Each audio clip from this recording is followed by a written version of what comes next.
que ça fait. Oh my god. Salut à tous, bienvenue dans le podcast du Premier Cercle. On va parler de ce qui s'est passé cette semaine sur le terrain avec les restos et les plateformes de la foodtech. On discutera d'un nouveau vol de vélo, du GMPC de la semaine dernière, de l'accident survenu cette semaine. Mais avant ça, on va lancer un petit point météo. On va faire du coup comme si notre douce Miss Météo était en direct, ce qui n'est absolument pas le cas évidemment. Je pensais que quelques croissants et quelques chocolatines l'auraient fait venir jusqu'ici, mais visiblement il lui en faut plus.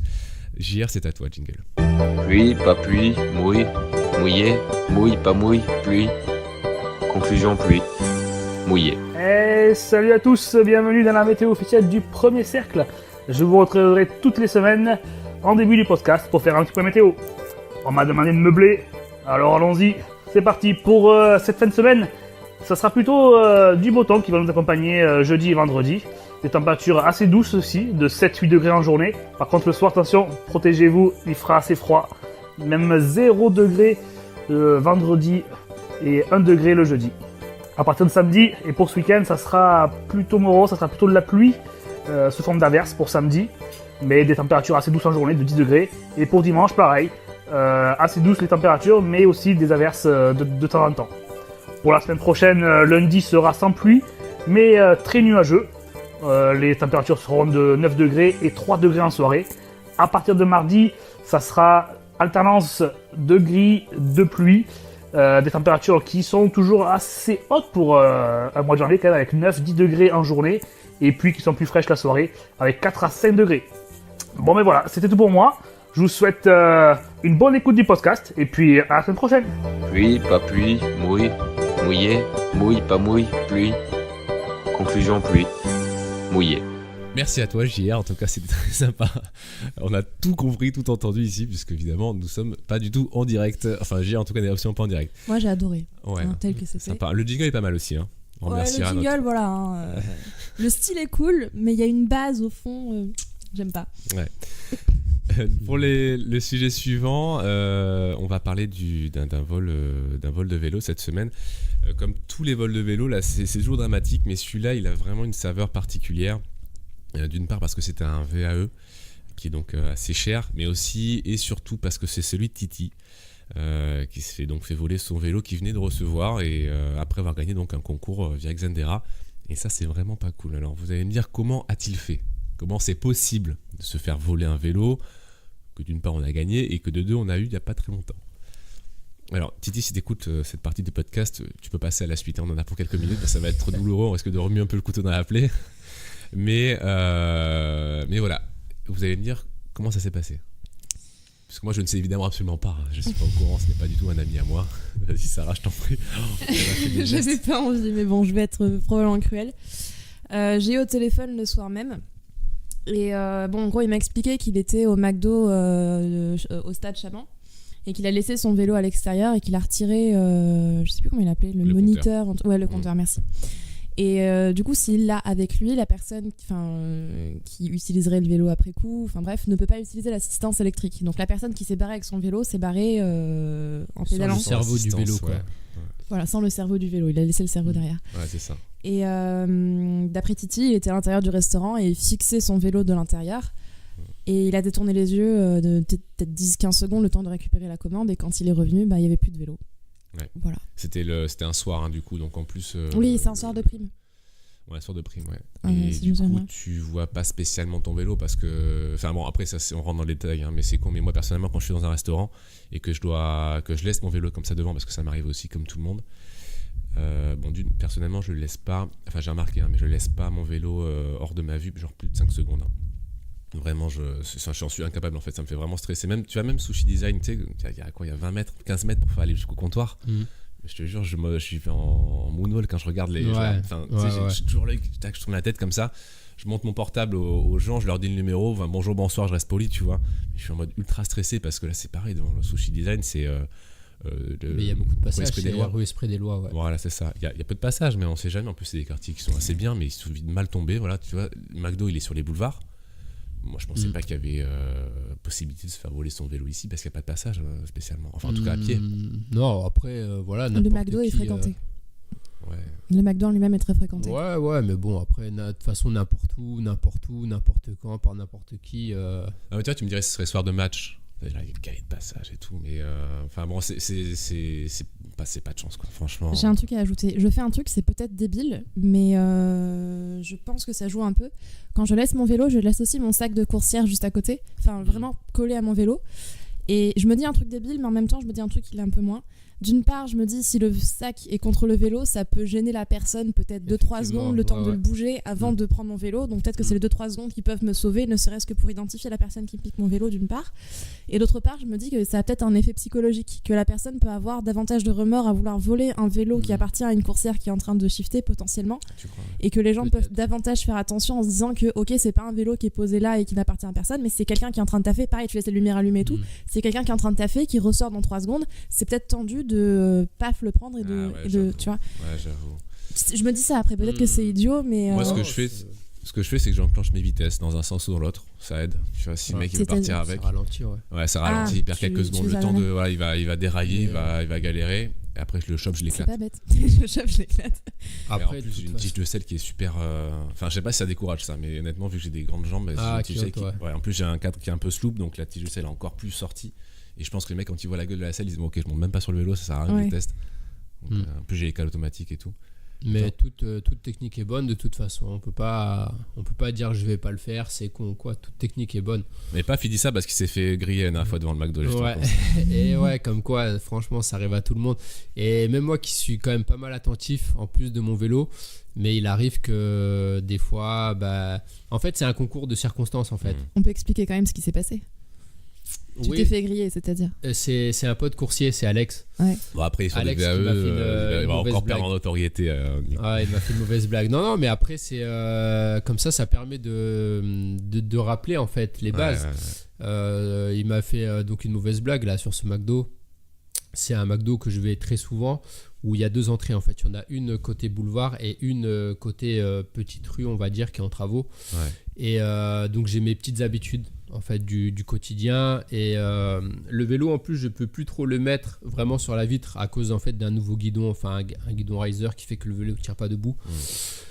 Donc bref, et du coup je l'avais posé comme habituellement au même endroit, et sauf que la porte était fermée, donc il fallait faire le tour, et après j'étais au comptoir et tout ça, attendre, des fois on check Telegram aussi, et tu l'as mis devant une porte qui était fermée. D'accord, ok. Ouais, voilà, il y avait de visibilité, bref, et voilà, et du coup Alex il a vu, et puis il m'a fait une mauvaise blague. Ouais, il était sur Discord avec nous, il nous a fait putain, et je l'avais attaché le vélo parce que je l'attache toujours avec un U et tout.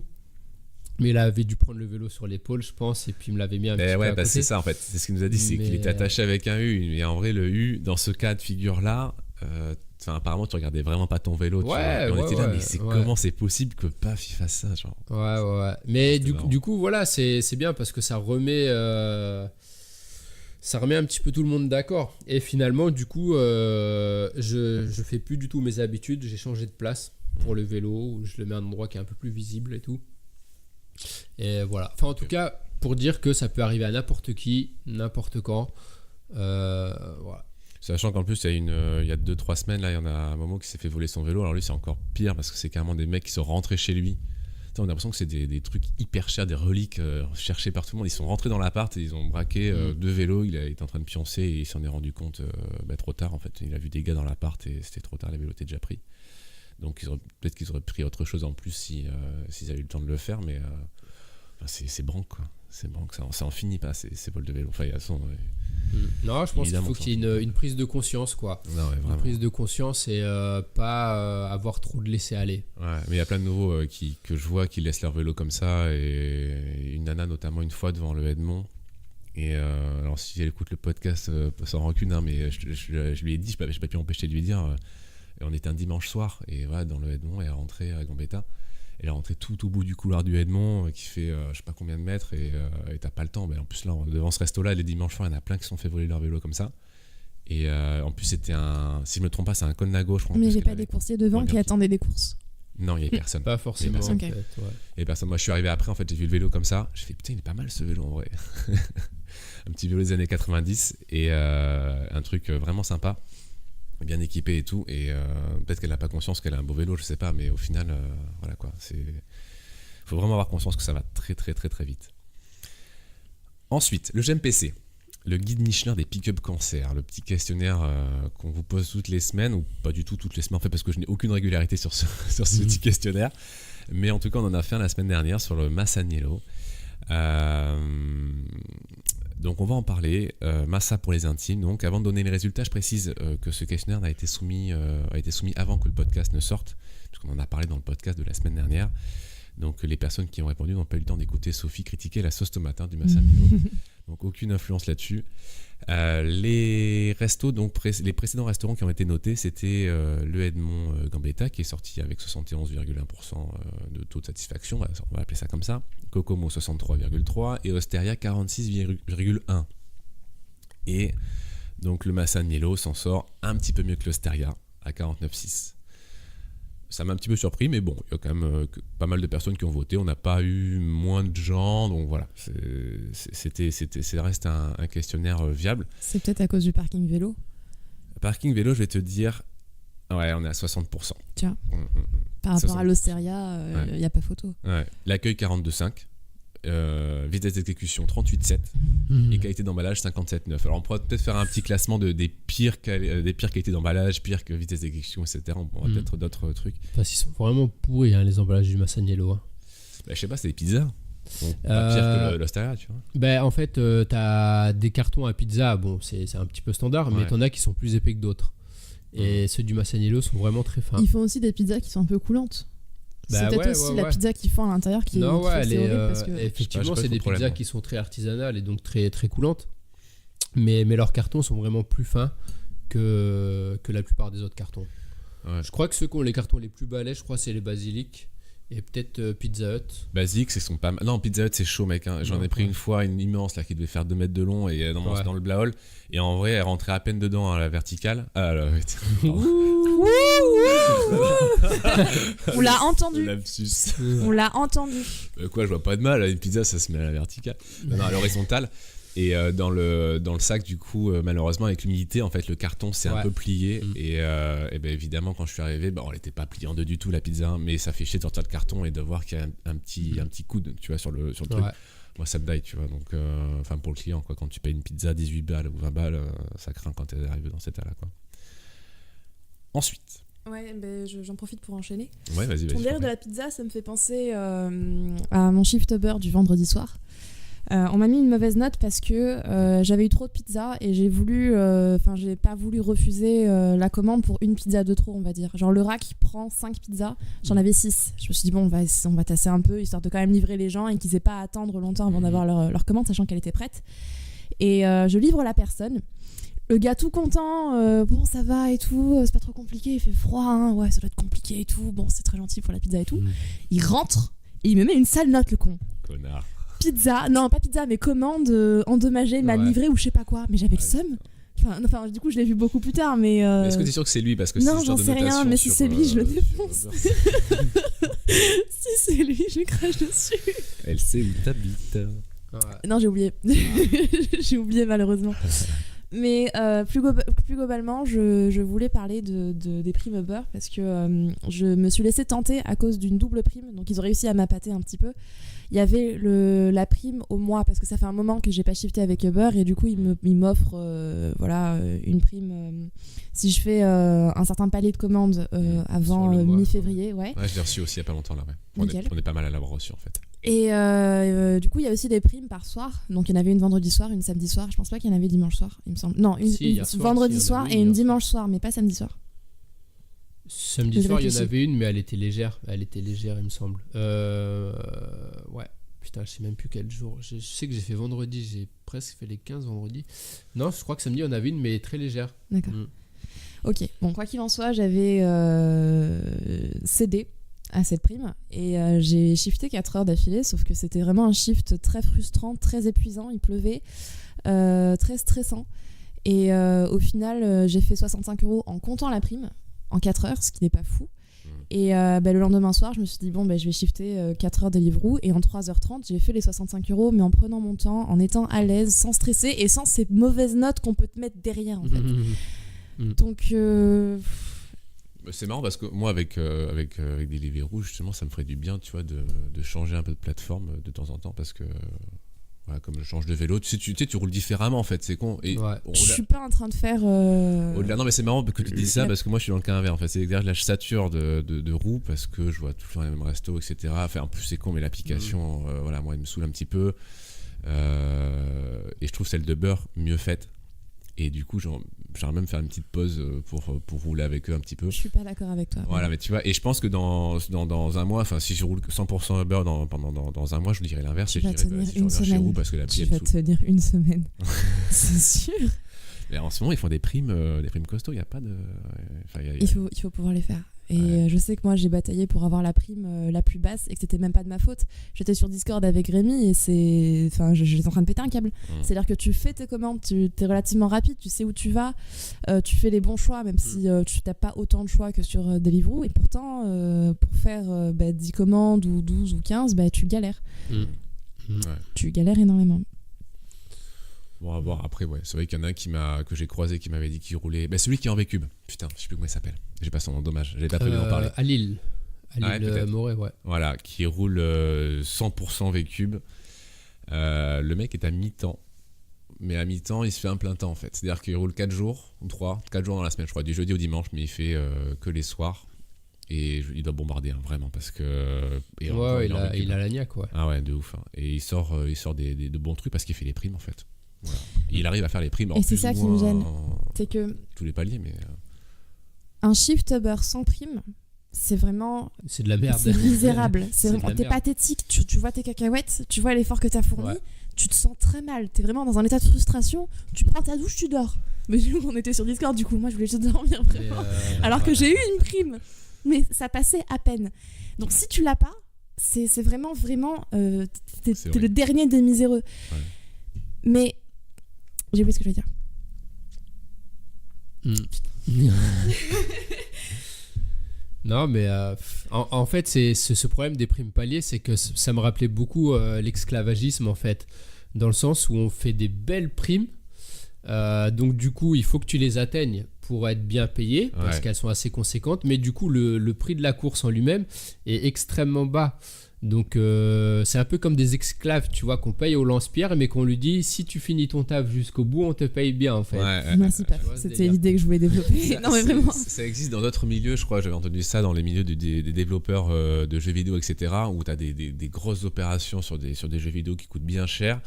Et les mecs sont payés, je crois, mais il y a eu des scandales en mode t'as tes primes que si tu finis ton contrat, enfin parce qu'ils bossent mais des heures et des heures, et des trucs où vraiment les mecs sont exploités de ouf, et donc ils font énormément d'heures sup qui leur sont pas payées en direct, mais qui leur sont payées que s'ils ne craquent pas avant la fin de leur contrat. Donc en gros les mecs on les rince, on les torche pendant des mois et des années, parce que des fois les trucs ça dure des années. Et voilà, et à la fin, s'ils craquent et qu'ils se cassent et qu'ils démissionnent, ils n'ont pas les primes. En tout cas, ils n'ont pas leurs heures sup de payer ou un délire dans le genre. Tu vois ce que je veux dire ? Donc même dans des milieux, tu vois, qui sont un peu plus, on va dire, qualifiés, dans le sens où c'est des gens qui ont fait des études spécialisées dans le jeu vidéo. Même là, t'imagines que... Non, mais c'est chaud, parce qu'après, ce système-là, tu peux l'appliquer à tous les métiers, en fait. À tous les métiers, et donc baisser le coût du travail... à l'instant T, en fait, le baisser au max pour compenser derrière par les primes.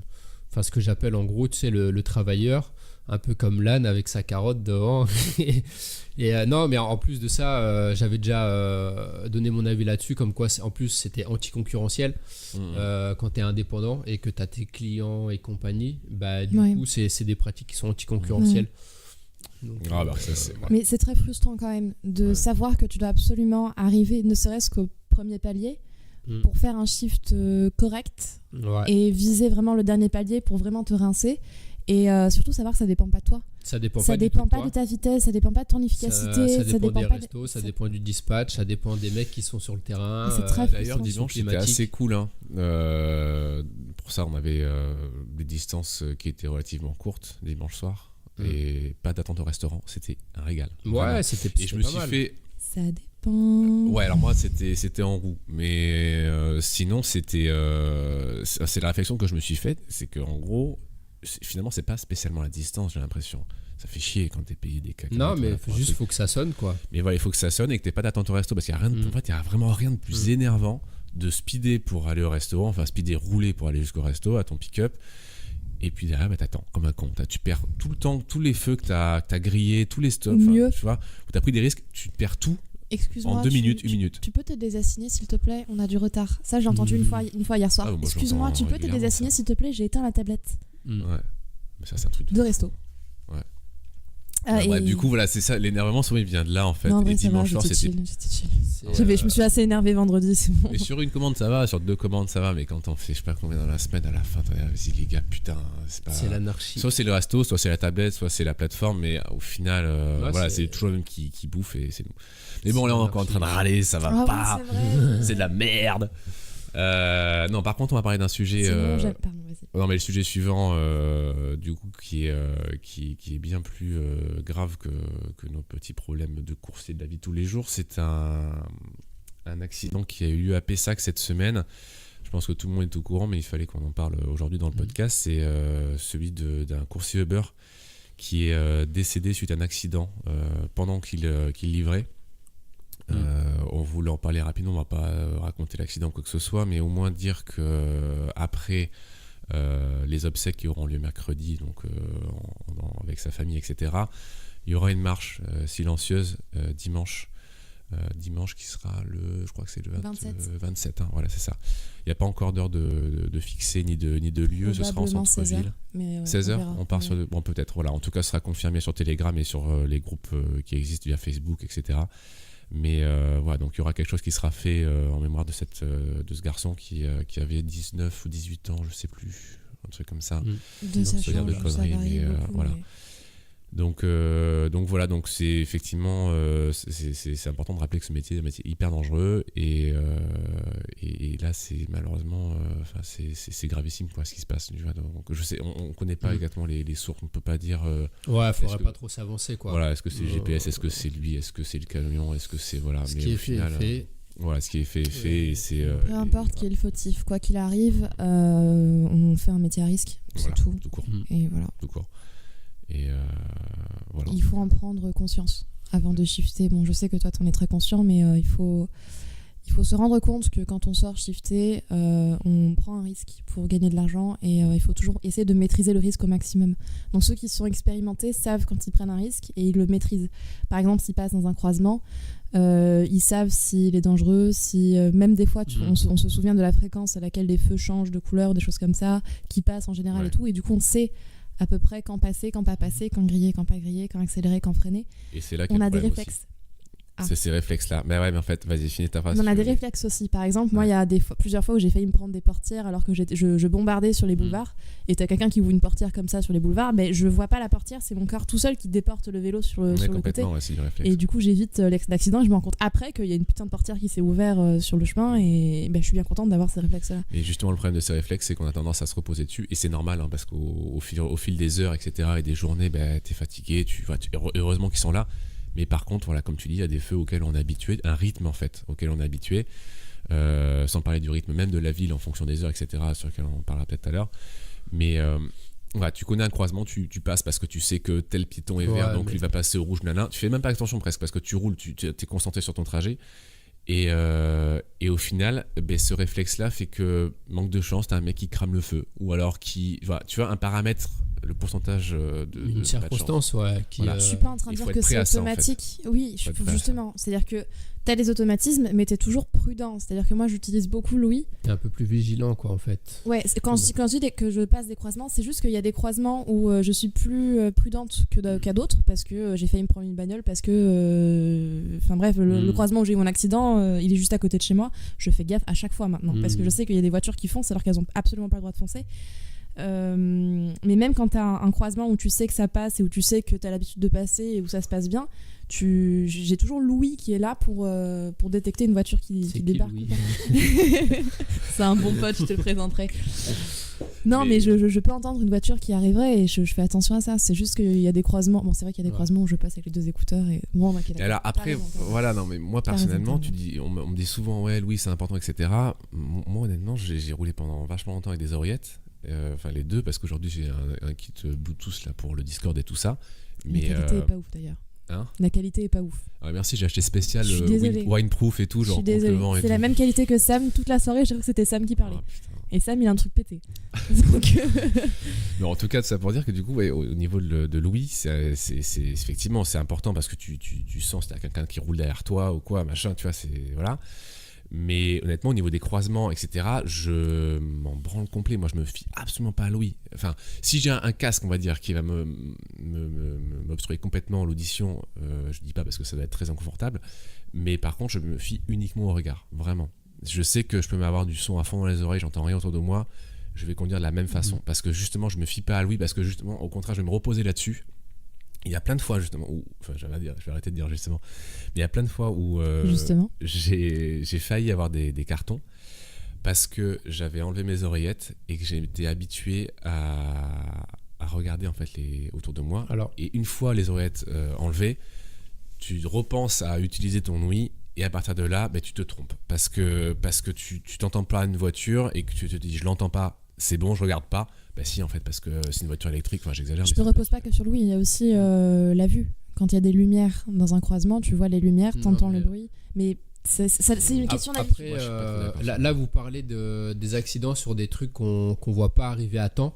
Mais souvent les accidents, c'est des trucs, c'est des mauvais choix stratégiques.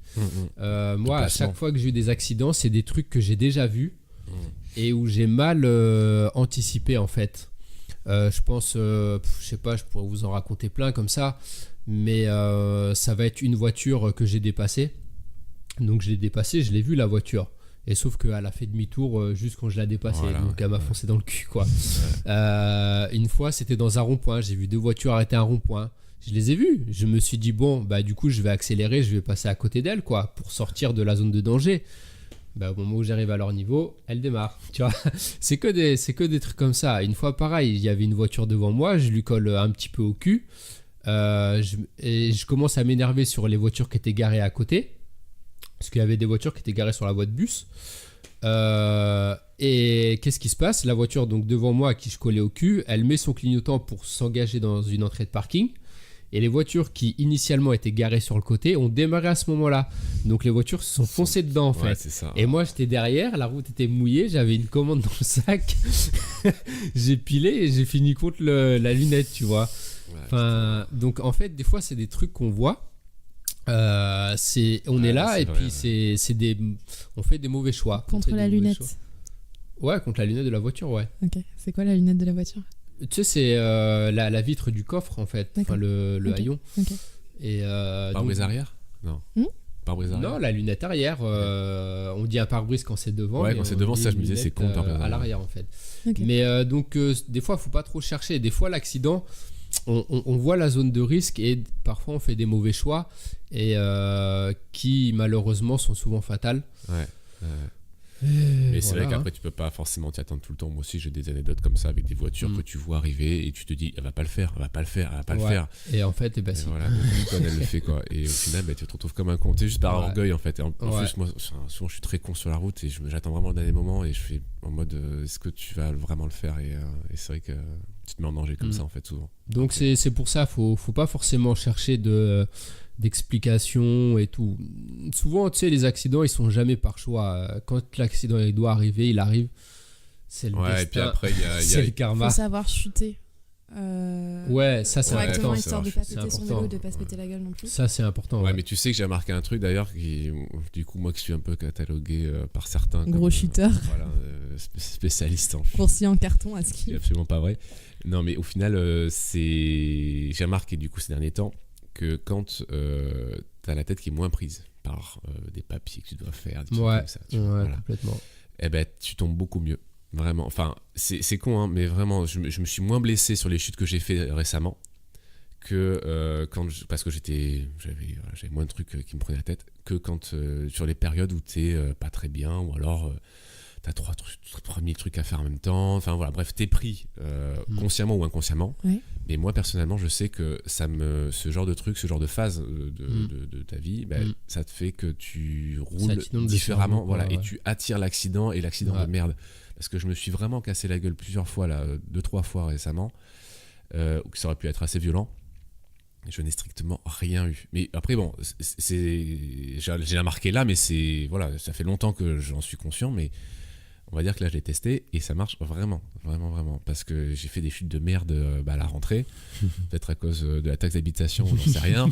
Mais voilà, je suis tombé comme un con sur des trucs bidons. des nues. Voilà, Et je pense que quand voilà, ça fait pas tout évidemment, hein, mais bien sûr que ça fait pas tout, hein, mais je pense que c'est important, surtout quand on coursier, voilà, la fatigue rentre en compte aussi, hein, quand t'es crevé, ben forcément t'as des réflexes qui sont peut-être légèrement amoindris, ou ton attention, ou les décisions en tout cas que tu vas prendre sur la route, des décisions qui s'opèrent en une fraction de seconde, soit elles vont prendre plus de temps, soit ce sera les mauvaises. Non, après, par contre, si vous voulez apprendre à chuter, je sais pas, faites du VTT de montagne. C'est bien, le VTT de montagne. Quand tu chutes dans les pierriers comme ça t'apprend à faire des roulés-boulés. Ouais, puis tu te fais avec le sourire, t'es entre potes en général. Voilà, tu te casses une clavicule ou des trucs dans le genre, ça passe, après tu finis. Voilà. Tu se pètes une clavicule, ça passe. Pas mal, ça. Ouais, mais ton poumon, il est fixé à ta clavicule en fait. Non, mais t'en as deux, c'est pas pour rien. Ouais, bah vas-y, je vais te perforer un poumon bien. Il faut que ça arrive au moins une fois à chacun d'entre nous, tu vois. Après, t'es un peu mieux rodé, quoi. Il y a des gens qui se cassent pas trop la gueule, c'est marrant. Moi, ça me fait bizarre. Bon. Après, c'est quand même rare. Hein. Moi, j'ai pas non plus des accidents tous les 4 matins. Je dois en avoir un par an, c'est tout. Hein. Ouais, pareil. Mais quand il arrive, il arrive, c'est quoi. ça. Quand il arrive, tu prends cher. Ok. Bon, mais je suis seul à conduire comme un connard, alors c'est pas grave. Ah, mais ça, on l'avait vu. Fais attention à toi. Et le pire, c'est que je fais pas beaucoup de commandes à l'heure en plus.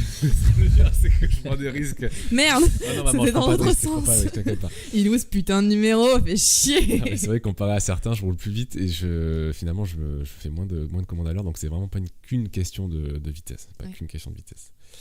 Alors justement, parce qu'on se plaint souvent, et moi particulièrement, et encore, vous m'avez pas sur Discord, enfin ceux qui nous écoutent, vous m'avez pas sur Discord toute la journée.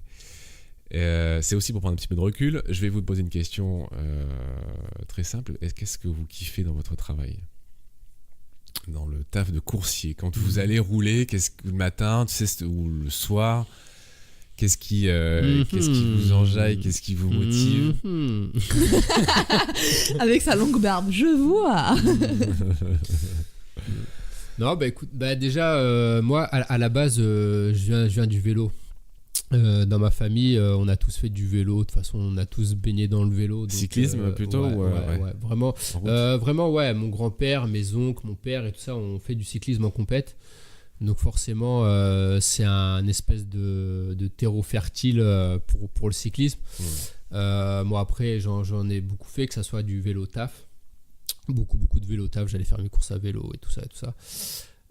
Non, après, bien sûr, j'aime le côté, je vais pas dire le danger, que j'aime le danger, mais tu vois un peu le risque de me faufiler à fond la caisse entre les voitures. Tu sais, c'est comme quand tu fais des allées 4 et tout, tu le fais pour l'adrénaline. En vrai.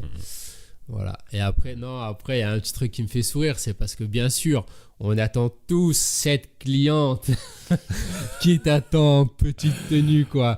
Quand tu vois, tu sais, sur l'appli. Il fait un peu froid pour ça en ce moment. Quand tu vois l'appli Uber et que tu reçois la commande et que tu vois un prénom, je sais pas, j'allais dire Sarah. Mais genre je sais pas, Olivia, tu sais, par exemple, genre Olivia ou un truc comme ça, tu vois. Là, tu te dis, ouais, celle-là, je vais la prendre, celle-là. Ouais, c'est ça. Ah, putain. Non, ça va, j'ai pas trop d'attente comme ça vers ça.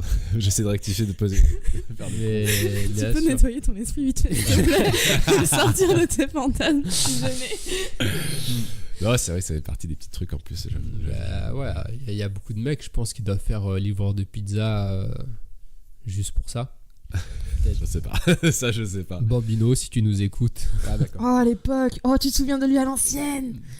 Tu l'as connu ou pas? Non, ça me Bambino, c'était un mec de Foodora. Ouais. Et il harcelait les clientes. C'est-à-dire qu'il livrait, il gardait le numéro. Là, je sais pas. Ouais, qui s'est pris en photo à la bite à l'air. Oh, il a balancé le gaz direct. Il a balancé des nudes et tout à des clients. C'est-à-dire que, enfin, sur Foodora, t'as le numéro des clients. Ouais. Lui, il est gardé. Il avait un répertoire. Et il balançait les SMS en mode ouais, on va se voir et tout, on va boire un verre, tu veux voir ma bite, des trucs comme ça. C'était chaud, quoi. Ouais, et du coup, ils ont dû virer. Mais ouais, moi j'avais entendu cette histoire-là avec cette photo dans l'escalier, là, je sais pas quoi. Ouais, magique. Voilà. Ah ouais. Bah, forcément, son contrat n'a pas été Ah non, il a eu quelques T'imagines, problèmes. Il a eu t'imagines. quelques problèmes. Ouais, Et tu m'étonnes. surtout, en plus d'avoir eu des problèmes, surtout, il a été massacré par. Bon, ce qui est un peu normal parce qu'il est vraiment parti dans l'extrême, mais il a été littéralement massacré. Enfin, il y a eu du lynchage par la communauté de coursiers. Bah, tu peux pas accepter des comportements aussi déviants. Non, mais oui, bien sûr. On parle quand même de nude là, quand même. Non, mais carrément. Ouais, puis mais il y a ce qu'il y a, harcèlement c'est et que tout, après, donc, après, c'est. En fait, t'as vite fait, tu sais, du téléphone arabe et tout ça, enfin, des trucs. Il y a des gens. Il a commencé à émerger en fait des fausses histoires. Tu sais, d'accusations et compagnie, enfin, des trucs qui sont rajoutés en fait D'accord. en plus dessus. D'accord. Donc voilà, après c'est sûr que je cautionne en aucun cas les dérives qu'il a pu avoir, mais voilà, faut pas faire ce qu'il a fait. S'il vous plaît. Et toi, Sarah, c'est quoi qui te plaît dans ce taf? Il y a beaucoup de choses qui me plaisent. Je me suis posé la question plusieurs fois et j'aime vraiment beaucoup au départ quand j'ai commencé à rouler, j'aimais beaucoup les interactions que j'avais avec les gens, que ce soit les restaurants, les clients, les autres coursiers, les gens dans la rue, parce que j'avais un vieux vélo tout pété, vraiment un vélo de ville complètement nul, et ça se voyait que je charbonnais, enfin que j'étais mal sur mon vélo. Et t'avais des gens, je me souviens le premier hiver que j'ai fait, c'était en mode ouais, courage, allez, vas-y, tu vas y arriver à la montée et tout, et j'adorais ça, c'était trop bien. Enfin, les gens qui te parlaient spontanément, et c'était toujours, je sais pas, c'était comme un petit cadeau, enfin, dans le moment et tout, j'adorais ça. Bon, ça a fini par un petit peu s'en aller. Enfin, les restaurants sont un peu différents. On a les clients, pareil, qui sont beaucoup plus secs qu'avant, et un peu moins d'interaction dans la rue, parce que de toute façon, maintenant, je suis tout le temps sur Discord et je suis plus rapide et beaucoup moins ouverte, on va dire. Genre, vraiment, je regarde personne. J'ai juste aucune envie qu'on. Professionnalisme, ça. Waouh! C'est plus devenu une Je suis routine trop. en fait. Ouais, en fait, je suis trop dans mon chiffre d'affaires horaire que au Après, départ. c'est normal. J'étais. Ouais, je sais que T'as c'est dépassé normal. le stade de la découverte, donc à partir de Mais, là, t'es efficace maintenant. bah, Je sais que c'est normal, mais. Déjà, t'as dépassé le stade de la découverte, et puis surtout qu'avant, on avait beaucoup moins ce souci en fait du chiffre d'affaires, Ouais. parce que tu sais, il Ouais. était garanti. Ouais. On n'avait pas à choisir nos courses non plus. Les courses, elles étaient là, on les prenait, on faisait notre taf finalement. Donc on était plus ouvert au monde extérieur. Sauf qu'aujourd'hui, on doit choisir nos courses. On doit se dire, est-ce que je me fais enculer ou pas, tu vois, par la plateforme. Donc forcément, on est moins, enfin, on est plus concentré sur notre activité que sur le monde extérieur. Parce que j'avoue, là, je fais une toute petite parenthèse, mais les tarots cette semaine, c'était, je dirais pas à quelle plateforme, mais c'était affreux, quoi. Des centres-villes extra boulevards à moins de 5 euros. C'était un truc de fou. Et sans parler des vols d'oiseaux, qui sont Des vols pas- de vélo. Ouais. Non, ça on en a déjà parlé. Non, mais des chartrons Ouais. Bastide à, Ouais. à 4 euros. 4,70, ouais. Voilà, c'est ça. C'était. De toute façon, ils nous font rire. J'ai screené même. Enfin, Et le truc, je c'est qu'en ris plus, et elles sont pas faites. et je Enfin, zappe. personne Ouais. les fait, ces commandes. Parce On leur qu'elles a sont- dit plusieurs fois elles ont du de régler retard, ce et- problème-là. Donc après, si c'est pas livré et que ça les dérange pas, bon, ben, c'est leur problème. Bon, en tout cas, du coup, voilà, ce qui m'arrange avec ces commandes, par exemple, dans ce taf-là, c'est que malgré toutes les différences, enfin tous les changements qu'il peut y avoir au fil des années, c'est que, par exemple, elle m'a arrangé parce que j'étais au Charton, je voulais rentrer chez moi à la Bastide, ben, je l'ai faite, elle avait 1h30 de retard au final, ben, voilà, la cliente a été livrée, moi je suis rentré chez moi parce que c'était juste à côté, et puis voilà. Tu vois. Oui. Donc on y retrouve quelque part toujours un petit avantage. Mais heureusement que j'habite à la Bastide. Ok. J'enchaîne. Vas-y, Non, pas que je m'en foute, hein, mais un peu. Du coup. je sais que t'as pas les gens de la rive droite. J'aime- Liguez-vous, la rive droite. J'aime pas, j'ai pas les bafiottes non plus, mais bon. Voilà. J'aime très peu de monde au final. C'est une blague. Il y a aussi un très gros sentiment de liberté que j'ai. Enfin, quand je prends mon vélo et que je me balade dans la ville, et surtout que j'ai peur de rien ni personne, ça me le fait encore une fois beaucoup moins, mais il faut savoir que j'ai été élevée d'une certaine manière et on m'a toujours mise en garde contre énormément de dangers potentiels, et du coup sortir le soir, non, c'est trop dangereux.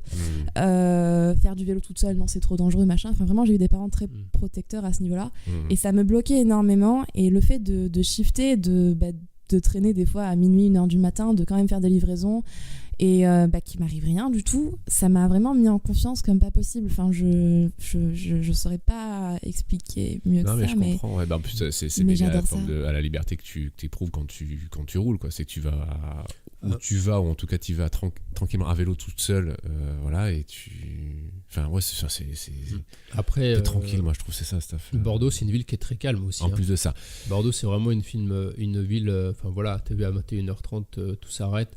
Bon, effectivement, il se passe quelques petits trucs, d'accord. c'est normal qu'il se passe des petits trucs un petit peu malsains et tout, vite fait dans certains quartiers.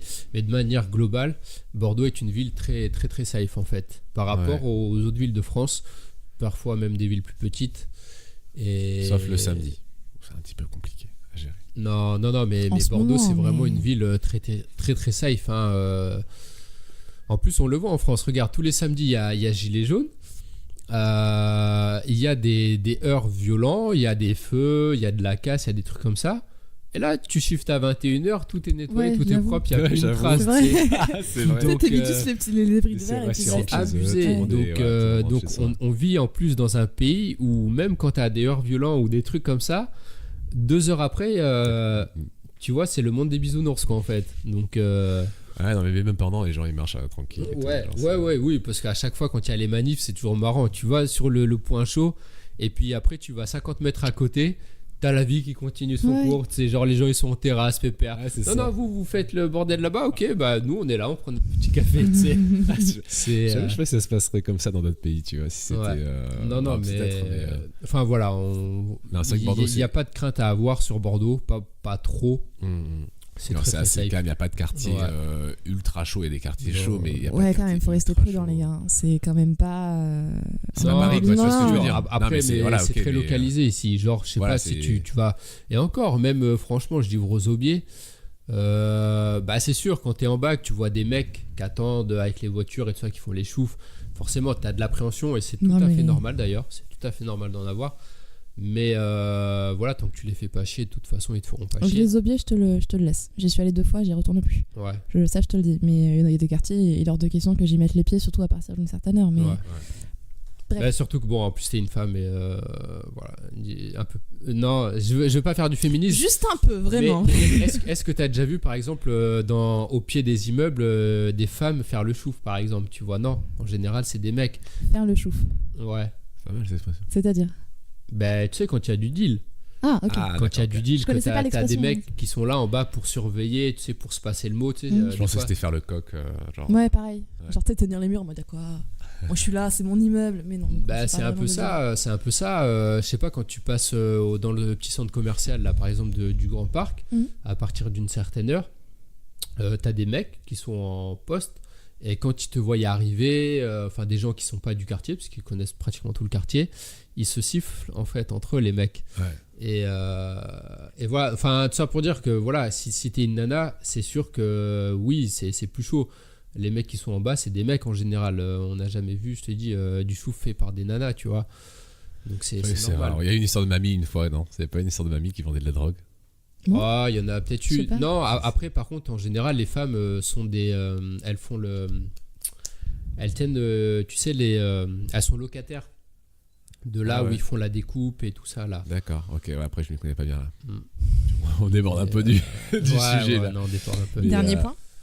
Même si ta question, en fait, elle me rend un peu. Elle me blase un peu parce que je me rends compte que tout ça, c'est plus valable maintenant. Dernier point, il y avait aussi le fait que je découvrais la ville et que la première année où j'étais à Bordeaux, j'étais très assujettie au transport. Donc c'était vraiment les lignes de tram, les lignes de bus et pas plus. Et quand j'ai commencé à rouler, je me suis rendu compte que je voyais énormément de rues, énormément d'endroits qui étaient super cool. Ouais. Et des fois, je m'arrêtais en pleine livraison, j'étais en mode, il y a une église ici, c'est fou. Genre l'église Notre-Dame, elle est vraiment cachée. Et c'est qu'une fois que t'es dedans, que t'es juste devant, que tu te rends compte qu'elle est là et elle est super jolie et tout. Donc j'étais assez souvent bluffée par des choses que je découvrais, des endroits que j'aime beaucoup et tout.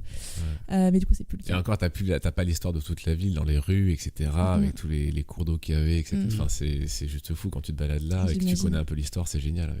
Mais ouais, coursier à vélo, c'est un bon job pour ensuite devenir guide touristique. Quoi. Ouais, c'est ça. Alors, il y a le pont. Tout. Voilà, c'est un pont. Il est joli. On organise des petits tours en pack-pack là, tu sais, 15 coursiers dedans. Carrément. Non mais voilà, c'est vrai que pour ça c'est assez cool, ouais, j'avoue. On découvre même des passages secrets et tout des fois. Tu sais, on les prend en photo, on dit devinez où je suis parce que t'as un tunnel, tu sais, caché. C'est celui du rue du A. Oui, t'as celui de la rue du A, ouais. Non. C'est du rue du A, il est magique, j'adore.